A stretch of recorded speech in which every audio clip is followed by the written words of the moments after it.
Ninth class बेटा, welcome again जी। तो यार ग्रेविटेशन वाला जो चैप्टर आपका चल रहा था, लास्ट टाइम हमने उसकी क्लोजिंग शायद दे ही दी। इसके बाद बेटा इसमें थोड़ा सा प्रेशर, थ्रस्ट, बॉयंट फोर्स के कंसेप्ट रहते हैं, वो भी कवर अप करा ही देंगे आपको। फिलहाल हमने आपसे वादा किया था कि भी नेक्स्ट लेक्चर में कुछ न्यूमेरिकल्स के साथ हम मिलेंगे।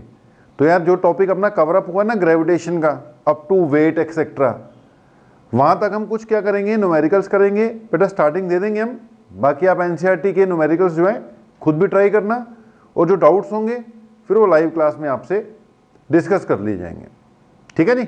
तो थोड़ी सी अगर मैं रिवीजन की बात करता हूँ बेटा, ग्रेविटेशन वाले चैप्टर में क्या क्या किया हमने। एक तो हमने न्यूटन्स लॉ ऑफ ग्रेविटेशन पढ़ा है, G m1 m2 divided by r square, कि जो फोर्स होता है directly proportional to product of mass and inversely proportional to distance between the objects होता है, ठीक है।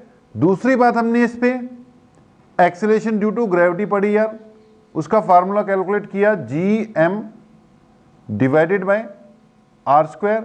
बेटा ये प्लेनेट का मास है, आर प्लेनेट का रेडियस है जिसकी एक्सीलरेशन की बात हो रही है। अगर बेटा मून की फाइंड करनी है तो मून का मास और रेडियस, अर्थ की फाइंड करनी है तो अर्थ का मास और रेडियस। अगर हम अर्थ का मास और रेडियस पुट कर दें तो वह ये वैल्यू आपको पता है 9.8 मीटर पर सेकेंड स्क्वायर आई हुई है, ठीक है जी। तो एक ये बात हुई है अपनी। दूसरा बेटा एक्सप्रेशंस में फिर न्यूमेरिकल्स करने से पहले एक वेट का फार्मूला किया हुआ है हमने कि weight is equal to m into g होता है। m आपका मास है, g acceleration due to gravity है, तो weight is equal to product of mass and acceleration due to gravity. अगर आप अर्थ पे हो तो 9.8 पुट करोगे, मून पे हो तो 1.63 पुट करोगे, किसी और प्लेनेट पे हो तो उसकी जो भी एक्सेलरेशन ड्यू टू ग्रेविटी होगी वो पुट करोगे, ओके। अब इनके अलावा दो तीन एक्सप्रेशंस और है बेटा। आपने इक्वेशंस ऑफ मोशन पढ़ी होंगी, ठीक है। इक्वेशंस ऑफ मोशन 3 थी आपकी, उसमें जो भी आप एक्सेलरेशन, डिस्टेंस कवर्ड वगैरह कैलकुलेट करते थे। अब बेटा अगर ऑब्जेक्ट को ऊपर की ओर फेंकेंगे ना, अगर तो हम हॉरिजॉन्टली कर रहे हैं तो उस फॉर्म में चल जाती हैं, लेकिन अगर हम ऑब्जेक्ट को वर्टिकली अपवर्ड्स फेंकेंगे या ऊपर से वर्टिकली डाउनवर्ड छोड़ेंगे तो वहां पर जो एक्सेलरेशन है ना, एक्सेलरेशन वो अर्थ के कारण लग रही है। मान लो गाड़ी चल रही है यार सीधा, तो उसको जो एक्सेलरेशन कौन प्रोवाइड कर रहा है, ड्राइवर प्रोवाइड कर रहा है एक्सीलरेटर दबाकर।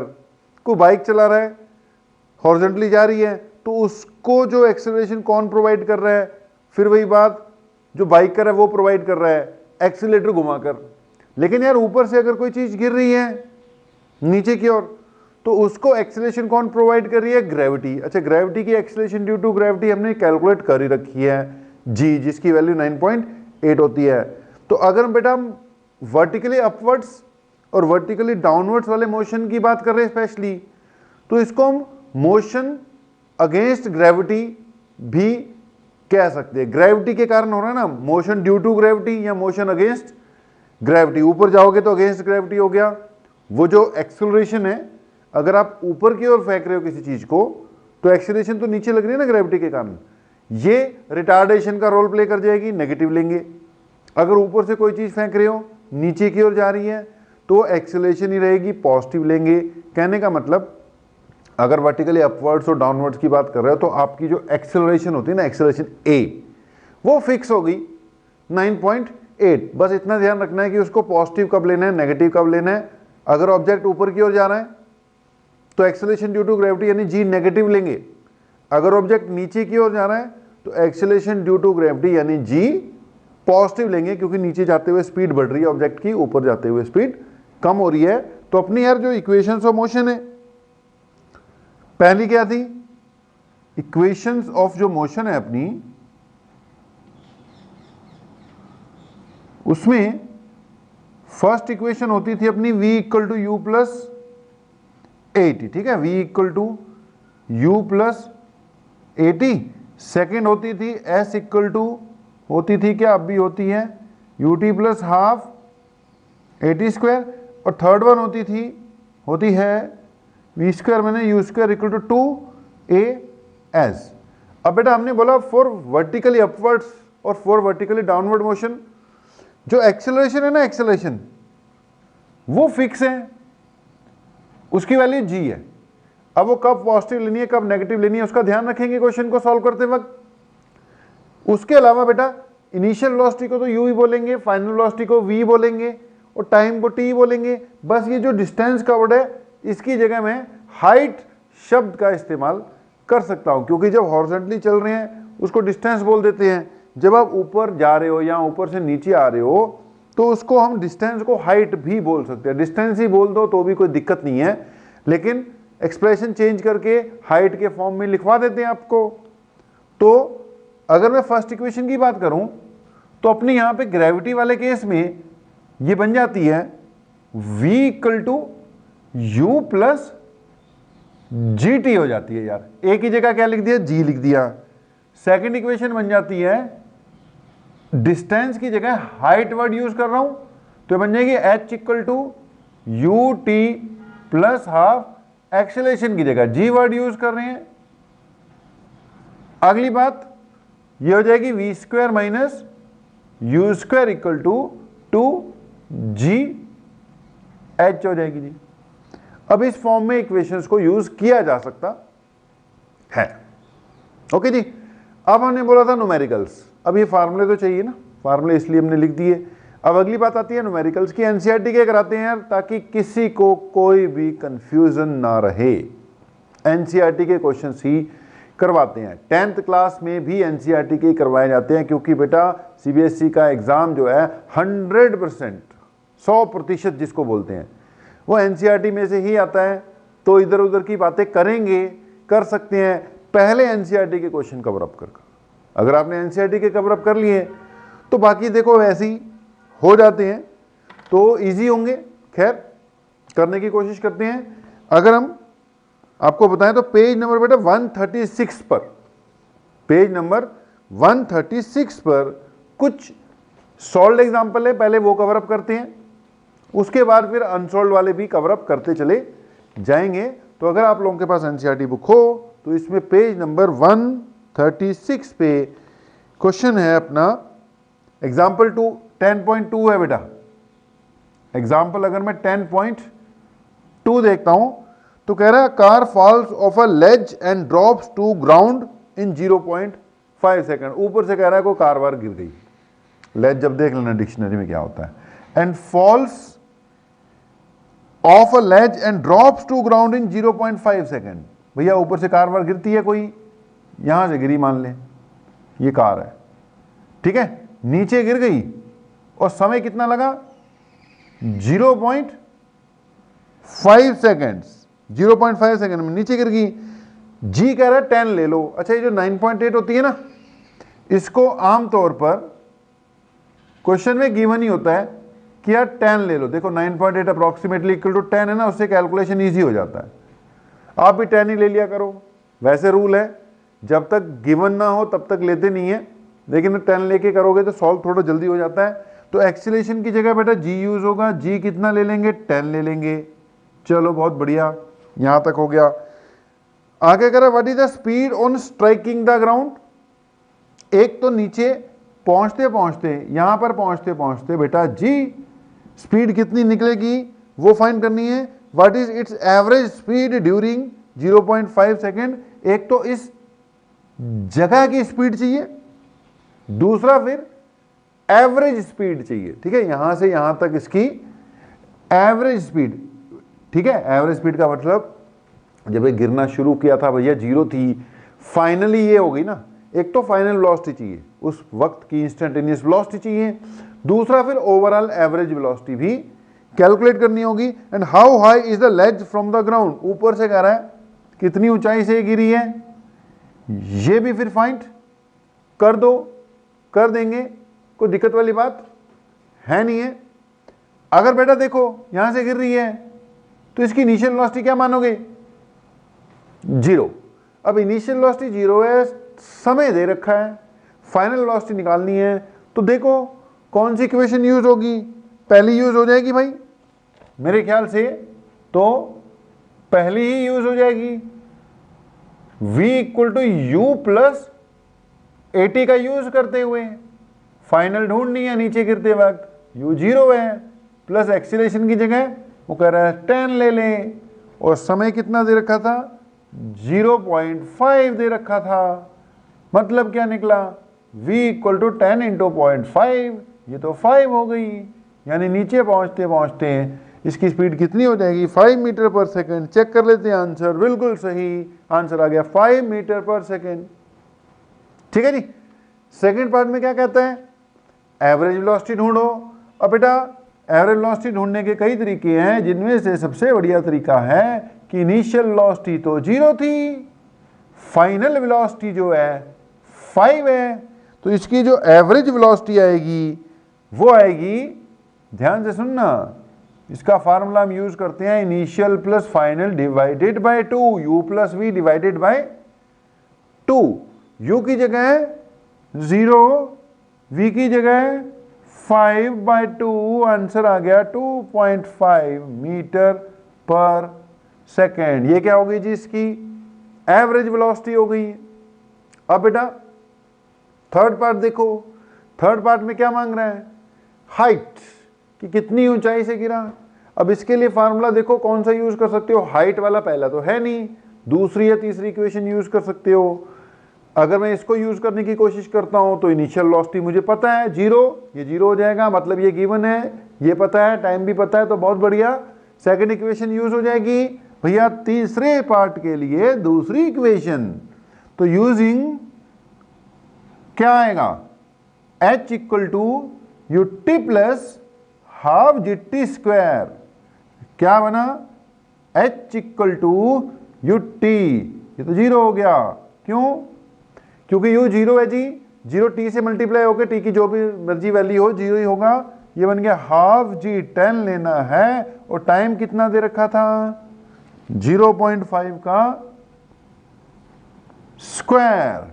यहां से h इक्वल टू आ गया 1/2 है, 10 है ये, और ये 0.5 इंटू 0.5 है जी। ये h इक्वल टू आ गया, ये भी 5 हो गया, 5 5 जा 25, 25 5 जा 125, ये 125 आ गया। 2 पॉइंट हैं, 2 पर पॉइंट लग जाएगा। आंसर क्या आ गया 1.25 मीटर। दैट मीन्स कितनी हाइट से गिरी कार, 1.25 मीटर। बहुत बढ़िया, आंसर बिल्कुल सही है, 1.25 मीटर। नोट कीजिए इसको, समझिए भी, रिवाइंड कर कर देख लो, जैसे मर्जी लेकिन आना चाहिए। अब चलते हैं अगले क्वेश्चन पे, इसी पेज पे बेटा। नेक्स्ट क्वेश्चन है 10.3। ध्यान देना बेटा, क्वेश्चन 10.3, इसको नोट कर लो भैया उधर से। तब तक इसको क्या करना शुरू करते हैं, रब करना शुरू करते हैं। आप तब तक जो बचा हुआ पार्ट था उसको क्या कर लो, अपना नोट वोट कर लो जी। तो अगली बात, नेक्स्ट क्वेश्चन 10.3 है बेटा, ध्यान देना। It says an object is thrown vertically upwards and rises to a height of 10 metre. ऊपर की ओर फेंका ऑब्जेक्ट को, 10 मीटर ऊपर चढ़ गया। एग्जाम्पल 10.3, ऊपर फेंका नीचे से, यहां पहुंच गया, 10 मीटर राइज किया। ये क्वेश्चन में बोला हुआ है, ठीक है। Calculate the velocity with which the object was throne. किस वेलोसिटी से इसको यहां से फेंका था, वो इनिशियल वेलोसिटी थी, वो फाइंड करनी है, ठीक है। अच्छा, वो कह रहे यहां तक चढ़ा। यार यहां तक चढ़ा मतलब यहां पर आकर रुका होगा ना एक पल के लिए। यहां से छोड़ा, यहां पे 10 मीटर तक पहुंचा, उसके बाद उसने वापस आना है ना। तो 10 मीटर तक जैसे ही पहुंचा तो वहां तक पहुंचते पहुंचते थोड़ी सी उसकी एक पल के लिए स्पीड 0 हुई होगी। तो हमने उसी पल को पकड़ लिया कि स्पीड कितनी होगी एक पल के लिए, 0 होगी। ओके, मांगता क्या ये calculate the velocity with which the object was thrown upwards and the time taken by the object to reach the highest point. एक तो क्या निकालनी है, इनिशियल वेलोसिटी, और दूसरा हाईएस्ट पॉइंट तक पहुंचने का टाइम निकालना है। कोई दिक्कत वाली बात नहीं है। ये फाइनल वेलोसिटी 0 होगी, क्वेश्चन में गिवन नहीं था, अपना भी तो दिमाग लड़ाना होता है ना। तो फाइनल वेलोसिटी 0 है, इनिशियल वेलोसिटी फाइंड करनी है, टाइम भी फाइंड करना है, हाइट दे रखी है, तो हाइट वाला कोई ना कोई फार्मूला लगाना पड़ेगा। पहला तो लगता नहीं, उसमें हाइट नहीं होती। मैंने क्या किया, तीसरी इक्वेशन यूज करने की कोशिश करता हूं यार। मैंने बोला क्योंकि मैं जानता हूं v square minus u square equal to 2gh होता है, g की वैल्यू 10 ले लेंगे। इस क्वेश्चन में देखते हैं बोला है कि नहीं। देख भाई बोला नहीं है, अगर बोला नहीं है तो g की वैल्यू 9.8 ही लेनी चाहिए। 9.8 से आंसर बढ़िया आएगा, मैच करेगा। मैं अब 10 लेके सॉल्व कर रहा हूं ताकि बोर्ड पे सॉल्व हो जाए प्रॉपर, आंसर में थोड़ा सा फर्क आ जाएगा। लेकिन आपने ऐसा नहीं करना, आपने 9.8 ही लेना जब तक 10 ना बोला हो। तो यहां पे बेटा वैल्यू पुट करो, v की जगह अगर मैं पुट करूंगा फाइनल 0 हो गई भाई। इनिशियल फाइंड करनी है भाई 2, ऊपर फेंका ना, तो ये माइनस, चल 9.8 ही ले लेते हैं, क्यों धक्का करना। उन्होंने बोला 9.8, मतलब बोला नहीं है तो मतलब 9.8 ही लेना चाहिए, नियम के हिसाब से चलते हैं। सॉल्व आप करना फिर अपने आप। 0 स्क्वायर मैंने u square equal to 2 into g की जगह माइनस 9.8 इंटू एच। एच कितनी दे रखी है भाई, 10। एच की वैल्यू दे रखी है 10, सॉल्व कर लो, ये तो 0 हो गया। ये माइनस यू स्क्वायर, इसको तो उड़ा ही देते, इक्वल टू भाई माइनस 9.8 इंटू 2 19.6। 9.8 इंटू 2 करोगे तो 19.6 आ जाएगा भाई। 19.6 जो है उसको 10 से मल्टीप्लाई कर दो तो 196 आ जाएगा। यहां से माइनस माइनस कट जाएगा, यू स्क्वायर इक्वल टू आ जाएगा 196 और u इक्वल टू आ जाएगा अंडर रूट 196। ठीक है जी, 196 किसका स्क्वायर होता है अभी, 196 14 का। ठीक है, मैंने देख के बताया भाई, याद नहीं आ रहा था, मैंने कहा देख ही लेते हैं। तो यहां से यार u इक्वल टू क्या आ गया, 14 मीटर पर सेकेंड, मतलब 14 मीटर पर सेकेंड से इसको ऊपर की ओर फेंका गया था। तो उम्मीद है यार समझ में कुछ लग ही रहा होगा। एक चीज इसने और निकालने के लिए बोली है यार, टाइम। अब जब इनिशियल वेलोसिटी भी आ गई तो जो मर्जी इक्वेशन यूज कर ले, टाइम भी निकल ही जाएगा। कौन सी यूज करूं, पहली कर लेता हूं, v equal to u plus 80 वाली। v मेरे भाई 0 होगी ना, u मेरे भाई कितनी थी, 14 थी, a मेरे भाई माइनस 9.8 थी। टाइम हमने कैलकुलेट करना है, ये उधर चले गया यार, 9.8 इंटू टी हो गया, प्लस हो गया ना उधर जाके, ये 14 हो गया, t equal to 14 divided by 9.8 हो गया। इसको सॉल्व करना पड़ेगा, तो 14 डिवाइडेड बाई 9.8 1.43 आ रहा है। भैया अब कौन करेगा, तुम करोगे, इसलिए मैंने तो आंसर देख के ही लिख दिया। ठीक है जी, सही आ रहा है वो। तो ये थे आपके 2 क्वेश्चन यार एनसीईआरटी बुक की, और करा रहे हैं, इसको थोड़ा सा अपना नोट वोट कर लो जी। ठीक है, अब इसी पेज पे 2 छोटे छोटे से क्वेश्चन दे रखे हैं। What do you mean by free fall, है ना, वो भी देख लो। What do you mean by free fall, बेटा इसका आंसर आप लिख सकते हो कि if an object falls under the effect of gravity alone it is said to be in free fall. अगर कोई ऑब्जेक्ट गिर रहा है और उस पर ग्रेविटी के अलावा कोई और फोर्स नहीं लग रहा है, सिर्फ और सिर्फ ग्रेविटी ही लग रही है, तो we will say that the object is in free fall. मतलब ग्रेविटी के अलावा अगर कोई भी और फोर्स ना लगे और सिर्फ वो बेटा ग्रेविटी के कारण ही नीचे की ओर गिर रहा हो, we say that object is in free fall. भैया कोई छत से छलांग लगा दे तो जब वो नीचे गिर रहा है it is in free fall. ठीक है जी, अगर बॉल को ऊपर से नीचे गिरा दिया तो it is in free fall. अगर लिफ्ट की रस्सी टूट गई तो we will say it is in free fall. अब यहां पे बेटा असम्पशन ये है कि फ्रिक्शन जैसा कोई फोर्स नहीं होना चाहिए। हवा अगर आ रही है तो उसका कोई फोर्स नहीं होना चाहिए। अब जैसे देख, पतंग उड़ रही थी, पतंग कट गई। जब पतंग कट जाएगी ना तो वो भी एक तरह से फ्री फॉल में ही है, लेकिन उसको हम फ्री फॉल मानेंगे नहीं। क्यों? क्योंकि उसमें ग्रेविटी तो लग रही है देख नीचे की ओर, लेकिन उसमें ना और भी फोर्सेस डोमिनेट कर रहे हैं, लग रहे हैं। हवा का ही फोर्स लग रहा है, हवा उसको कटती यहां पर है, जाती कहीं और है, बच्चे पीछे पीछे भागते रहते हैं। तो गिर तो वो भी ग्रेविटी के कारण ही रही है, लेकिन उसमें अब एयर का प्रेशर भी लग रहा है, अपवर्ड फोर्स भी लग रहा है, बॉइंट फोर्स जो आगे चलकर हम पढ़ेंगे। हवा चल रही होगी उसके कारण भी जा रही है। अगर ऑब्जेक्ट का मास थोड़ा ज्यादा है, जैसे लिफ्ट की रस्सी टूट गई, बंदा ऊपर से गिर रहा है, अब वो फ्री फॉल में माना जा सकता है, क्योंकि उसका ग्रेविटी के कारण लगने वाला जो फोर्स है और जो फ्रिक्शन का फोर्स है वो ग्रेविटी के कंपैरिजन में काफी कम है। वहां हम इग्नोर कर देते हैं। तो कई चीजें जिनकी ज्यादा हल की है ना, अगर वो गिर रही हैं तो उनको हम फ्री फॉल में नहीं मान सकते, क्योंकि उन पे कुछ और फोर्सेस भी हमें लेने ही पड़ेंगे। फिर से बोल रहा हूं, an object is said to be in free fall if it falls under the effect of gravity alone. अगर कोई और फोर्सेस लग रहे हैं तो आपको वो इग्नोर करने पड़ेंगे, तब आप उसको फ्री फॉल में मान सकते हो।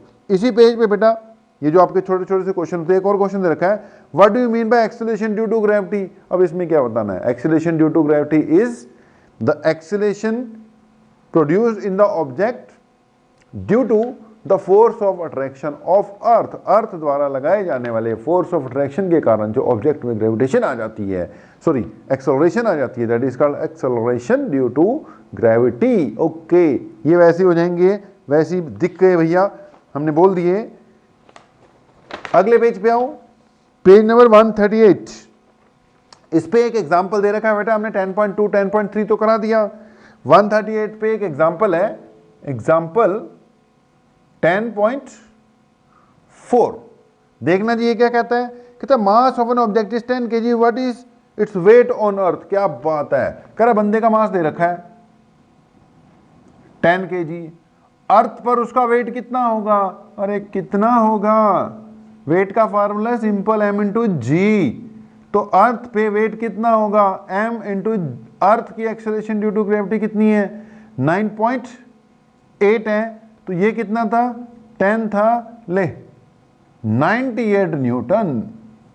कितना होगा, 98 न्यूटन। कोई दिक्कत वाली बात नहीं होनी चाहिए। मैंने जब ये टॉपिक कराया था वहीं पे करा दिया था, m इंटू जी। अगर कहता है इसी बंदे का मून पे जाकर वेट कितना होगा, तो इसी बंदे का भाई मून पर जाकर वो वेट होगा m into acceleration due to gravity on moon.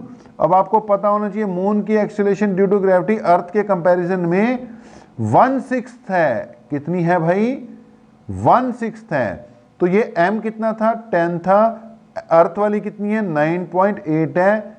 6 से क्या करना पड़ेगा, इसको डिवाइड करना पड़ेगा, सॉल्व करके जो भी आंसर आएगा उसको चेक कर लेना। तो ये तो बेटा सिंपल सा था, कोई दिक्कत वाली बात नहीं थी। अगला क्वेश्चन देख लो फिर, एग्जाम्पल 10.5 भी दे रखा है इसमें। एग्जाम्पल 10.5 क्या कहता है मेरे भाई, एग्जाम्पल 10.5 कहता है कि an object weighs 10 newton when measured on the surface of earth. कहता है धरती पर अगर किसी ऑब्जेक्ट का वेट नापा जाए तो वो 10 न्यूटन आ रहा है। वेट ऑन अर्थ कितना है जी, 10 न्यूटन है, वेट है, वेट की यूनिट तो फिर न्यूटन में होती है, तो 10 न्यूटन है। चलो बहुत बढ़िया। कहता what would be its weight when measured on the surface of moon. ले अभी तो करवाया, मून पे चले जाओगे तो मून पर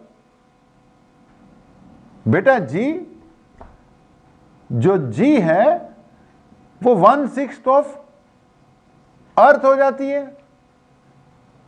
मास को तो कोई चेंज नहीं आता ना, वो 1/6 ऑफ अर्थ हो जाती है। तो अगर मून पे ग्रेविटी की वैल्यू 1/6 हो जाती है तो वहां पर वेट भी 1/6 हो जाएगा, सीधा हिसाब। तो वेट ऑन अर्थ 10 है, तो weight on moon simple 10/6 newton 5/3 newton, points में कन्वर्ट अपने आप करना पड़ेगा। तो धीरे धीरे कर कर अब हम तेज हो गए, क्वेश्चन थोड़ा तेजी से खींचने लग गए। यहीं पर बेटा एक और क्वेश्चन बोल रखा है, what are the differences between mass and weight. ये आपको पिछले लेक्चर में फिर लिखवाए थे कि वेट और मास में क्या डिफरेंस होता है, what is difference between weight and mass, वो कर लेना जी। 3 पॉइंट्स हमने पिछली क्लास में कवर अप कराए थे। एक और क्वेश्चन दे रखा है, why is weight of an object on moon 1/6 of its weight on earth. ऐसे दे रखा है भाई, छोटे छोटे से क्वेश्चन हैं। कह रहा है कि मून पर जाकर जो वेट है वो अर्थ के कंपैरिजन में 1/6 टाइम्स क्यों हो जाता है। तो उसका आंसर तो तुम्हें पता ही है, because acceleration due to gravity on the surface of moon is 1/6 that of earth. क्योंकि सरफेस ऑफ मून की acceleration due to gravity earth के कंपैरिजन में 1/6 है जी। ये इसका क्या हो गया, रीजन हो गया। करो नोट इसको बेटा। अब यार थोड़े से क्वेश्चंस बैक एक्सरसाइज के देखते हैं, ठीक है। बीच वाले क्वेश्चन हुए 2-4 बैक एक्सरसाइज के। अब सही देखो जरा, एक्सरसाइज बेटा जो लास्ट वाली होती है उसको खोल लो, उसके 5-6 क्वेश्चन मैं कराता हूं, बाकी थोड़े बहुत फिर अपने आप ट्राई करना भाई, कुछ खुद भी तो करोगे। तो देखो जरा फर्स्ट ही क्वेश्चन देखो, कह रहा how does the force of gravitation between two objects change when distance between them is reduced to half. कह रहा अगर दो ऑब्जेक्ट्स के बीच का distance, back exercise question number 1 बेटा, पहला ही कह रहा बेटा अगर डिस्टेंस यानी आर क्या कर दिया जाए, हाफ कर दिया जाए, हाफ। तो दोनों के बीच में लगने वाले फोर्स को, दो ऑब्जेक्ट्स के बीच में लगने वाले फोर्स को क्या फर्क पड़ेगा। देखो भाई डायरेक्ट भी हो सकता है, लेकिन पहले आराम से तसल्ली से पूरा करके दिखा देता हूं। हमें पता है जो बेटा फोर्स होता है वो G(m1 m2) divided bye r square होता है। अब उसने अगर दो ऑब्जेक्ट्स के बीच में बेटा पहले डिस्टेंस r था, मासेस m1 m2 थे, तो फोर्स ये लगेगा। कह रहा बाकी सब ठीक है, वही ऑब्जेक्ट्स हैं, सब कुछ वही है, बट डिस्टेंस उनके बीच में क्या कर देना है, मैंने आधा कर देना है। अब जब डिस्टेंस आधा कर दिया तो फोर्स चेंज हो गया। मान लो जो नया फोर्स लगेगा उसका नाम मैंने एफ डैश रख दिया। अब बेटा एफ डैश जो होगा वो क्या होगा, जी, मास तो वही है ना, ये तो m1 m2 रहेंगे। जो डिस्टेंस है वो अब r नहीं r/2 पुट करना पड़ेगा ना, तो ये g m1 m2 तो ऐसे ही रहेगा। ये देखो क्या बन जाएगा, ये बन जाएगा r²/4 बन जाएगा, ठीक है।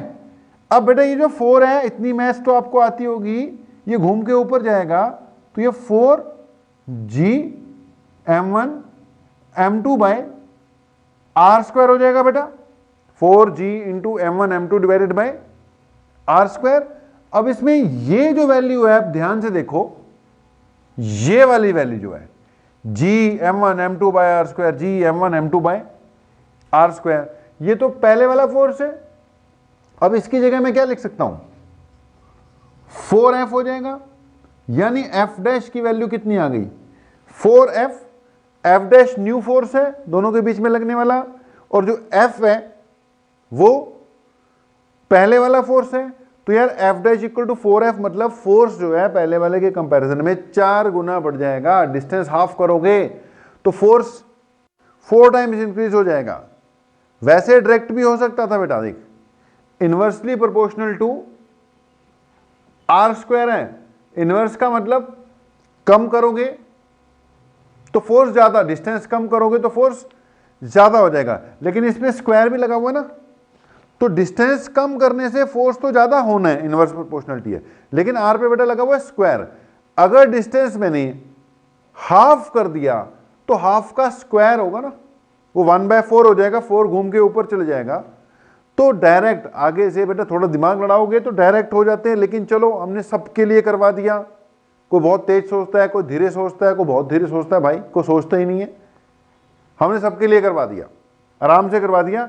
वैसे ये डायरेक्ट ही होना चाहिए, F inversely proportional to r square है। अगर डिस्टेंस डबल कर दोगे तो नीचे स्क्वायर लगा हुआ है, फोर्स 4 टाइम्स कम हो जाएगा। अगर डिस्टेंस हाफ कर दोगे तो फोर्स 4 टाइम्स ज्यादा हो जाएगा।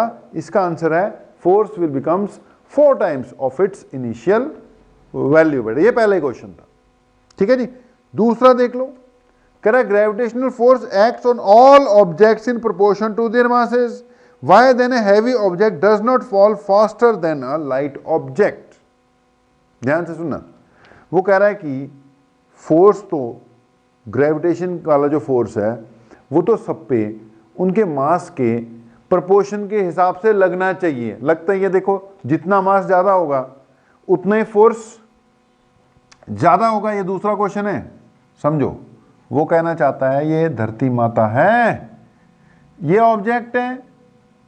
कह रहा है कि अगर ये ऑब्जेक्ट जो है इसको धरती माता अपनी ओर खींच रही है तो ये जो फोर्स है ये तो इसके मास पे डिपेंड करता है, करते ही है भाई। अगर ये बड़ा होगा तो अर्थ उस पर ज्यादा फोर्स लगाएगी, क्योंकि फोर्स के फार्मूले में तो दोनों मासेस है ना। अगर कम होगा तो अर्थ उस पर कम फोर्स लगाएगी, ज्यादा होगा तो उस पर अर्थ ज्यादा फोर्स लगाएगी।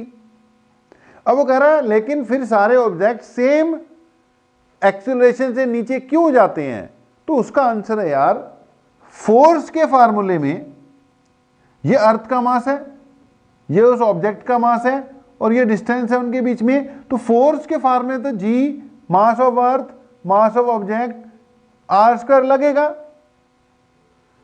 जो फोर्स है वो ऑब्जेक्ट के मास पे डिपेंड करता है, लेकिन यार जो एक्सीलरेशन है अर्थ द्वारा लगाई जाने वाली है उसका formula G M by r square था ना, ये छोटा एम कट चुका है। अब एक्सीलरेशन एक्सर्टेड बाय जो अर्थ है उसमें ऑब्जेक्ट का मास है ही नहीं है, यानी it is independent of mass of the object. यानी चाहे 4 किलो का ऑब्जेक्ट हो चाहे 40 किलो का ऑब्जेक्ट हो, अर्थ ही खींच रही है ना उनको, अर्थ का मास ही इन्वॉल्व है ना बस। इसलिए सब पे क्या लगेगी, सेम एक्सेलरेशन लगेगी। मैंने आपको समझा दिया, एक लाइन में इसका आंसर देना हो तो आपने क्या करना है, एक्सीलरेशन ड्यू टू अर्थ का फार्मूला लिख देना है, G M by r square. ठीक है, फार्मूला लिख के बोल देना है कि acceleration exerted by earth on any object is independent of mass of the object. ये ऑब्जेक्ट के मास पे डिपेंड नहीं करती, इसलिए सब पे सेम एक्सीलरेशन लगती है, इसलिए सब सेम ही एक्सीलरेशन से नीचे की ओर आते हैं। बात खत्म। ठीक है जी, अगले सवाल पे आते हैं। भाई पिछला वाला देखना हो रिवाइंड करके देख लेना, लाइव क्लास में डाउट पूछ लेना। अगला सवाल देखो, सवाल नंबर 3, ध्यान देना। तीसरा सवाल कह रहा है कि what is the magnitude of gravitational force between earth and a 1 kg object. कहता है अर्थ और 1 kg ऑब्जेक्ट के बीच में फोर्स ऑफ ग्रेविटेशन निकालना है। तो उस ऑब्जेक्ट का मास तो दे रखा है 1 kg, अर्थ का मास दिया होना चाहिए, नहीं दिया होगा तो तुम्हें याद होना चाहिए, जो भी वैल्यू लिखूंगा उसको याद कर लेना। अर्थ का मास दे रखा है 6 × 10⁻24 kg, 6 × 10⁻24 kg। अच्छा, अर्थ का रेडियस भी अगले ने दे रखा है 6.4 × 10⁻6 मीटर। ओके, सब कुछ दे रखा है। ठीक है, 1 kg के ऑब्जेक्ट पे अर्थ कितना फोर्स लगाती है जी। तो देखो फोर्स का फार्मूला क्या है, जी है, m1 है, m2 में उस ऑब्जेक्ट का मास, नीचे क्या आ जाएगा r का स्क्वायर। अब g यहां मास ऑफ अर्थ पुट हो जाएगा यार, ये वाली वैल्यू देख, पुट कर लेना, मैं नहीं कर रहा। यहां पे रेडियस ऑफ अर्थ पुट हो जाएगा, पुट कर लेना, मैं नहीं कर रहा। और ऑब्जेक्ट जो है उसका मास कितना है, 1 kg है। तो पुट करके सॉल्व कर लेना, आंसर आ जाएगा। लेकिन थोड़ा सा अगर दिमाग लड़ाओ यहां पर, वो ये कि यार एक्सीलरेशन ड्यू टू ग्रेविटी का फार्मूला क्या होता है, G mass of earth radius of earth. Acceleration due to gravity का फार्मूला क्या आ गया, G into mass of earth into radius of earth. तो यहां पर क्या आ गया, ये जो वैल्यू है यार ये तो एक्सीलरेशन ड्यू टू ग्रेविटी ही है, ले भैया ये तो 9.8 होता है, ये 1 है। तो 1 kg मास पर अर्थ कितना फोर्स लगाएगी, 9.8 न्यूटन लगाएगी। अगर दिमाग लड़ा लो तो डायरेक्ट आंसर निकाल लोगे, नहीं लड़ाओगे तो यहाँ वैल्यू भर के भिड़ते रहना। m की वैल्यू पुट करो, m की वैल्यू पुट करो 1, इसकी वैल्यू पुट करो, स्क्वायरिंग करो। अच्छा g तो लिखा नहीं मैंने, g की वैल्यू भी पुट करनी पड़ेगी। 6 पॉइंट कितनी होती थी g की वैल्यू, 6.67 इंटू 10⁻11 newton metre square per coulomb per KG square जी। ठीक है, तो ये भी क्वेश्चन है, किया जा सकता है। एक आधा क्वेश्चन और करा रहे हैं, फिर उसके बाद बेटा अपने आप 5 तक करा देता हूं। चलो उसके 3 हो गए ना, 5 करा देता हूं, उसके बाद खुद तो ट्राई करने पड़ेंगे ना, वरना फायदा कोई नहीं है। देखो अगला सवाल 4th, कह रहा था earth and the moon are attracted to each other by gravitational force. कहता है अर्थ और मून आपस में ग्रेविटेशनल फोर्स से अट्रैक्टेड होते हैं। पता है भाई, ये अर्थ है, उसके आसपास मून घूम रहा है, उसके अब घूम रहा है तो फोर्स ऑफ ग्रेविटेशन के कारण ही घूम रहा है ना। चलो अगली बात ये पूछ रहा है कि does the earth attract the moon with a force that is greater or smaller or the same as the force with which the moon attracts earth. कह रहा है अर्थ जो है वो मून पर, जितना मून अर्थ पर लगा रहा है उतना ही फोर्स लगाती है, उससे कम लगाती है या उससे ज्यादा लगाती है। तो भैया न्यूटन्स लॉ ऑफ ग्रेविटेशन क्या कहता है, every object in this universe attracts each other with an equal and opposite force. तो भाई जितना इस मून ने अर्थ को अपनी ओर अट्रैक्ट करने के लिए फोर्स लगाना है, उतना ही अर्थ ने लगाना है।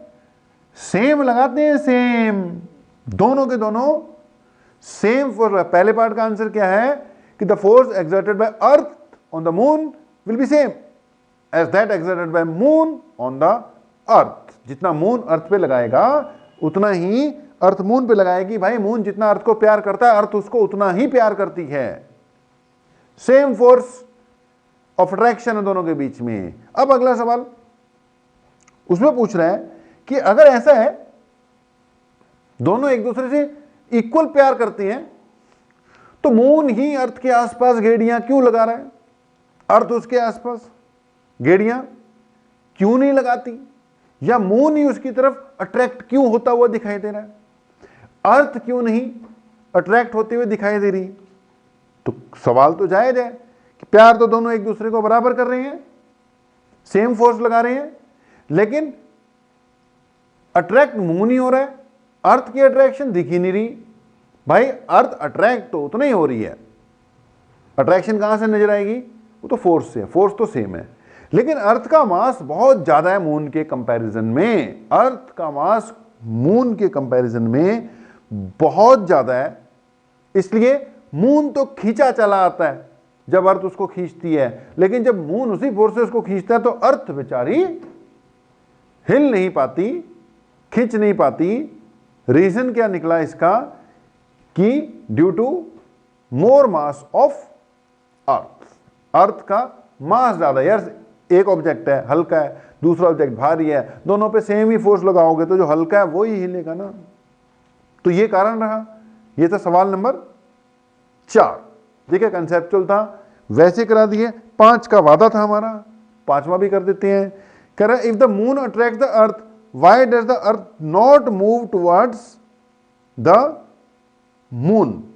ये 5th क्वेश्चन जो है मैंने 4th में करा दिया।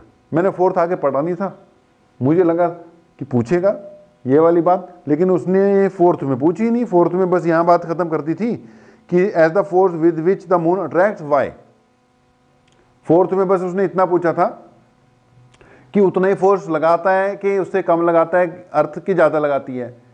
और उसमें y पूछा था, तो हमने बोला था कि यार सेम ही लगाती है, दोनों का सेम होगा, और उसका y का आंसर है due to newton's law of gravitation. Newton law of gravitation कहता है every object in this universe attract each other with an equal and opposite force. ये फोर्थ क्वेश्चन था।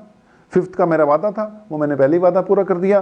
फिफ्थ में क्वेश्चन में पूछ रहे हैं कि if the moon attracts the earth why does the earth not move towards moon. कहता है अगर मून भी उसको अट्रैक्ट करता है तो अर्थ उसकी तरफ क्यों नहीं जाती है। उसका कारण ये है कि भैया मून का मास कम है, वो भागा चला आएगा, अर्थ का मास ज़्यादा है, भागना तो चाहती है, लेकिन उसको पता है कि जब मून आ रहा है तो क्या जरूरत है भागने की। ठीक है जी, तो यहां तक बेटा जी कवर अप कर रखिए चीज़ों को। ठीक है, यहां तक चीज़ों को कवर अप करो, थोड़े बहुत न्यूमेरिकल्स खुद भी ट्राई करो। अब आज के लिए हम आज की क्लास को क्लोज करते हैं, बाकी मिलेंगे ब्रेक के बाद। आप लोगों का बहुत बहुत धन्यवाद। Thank you very much.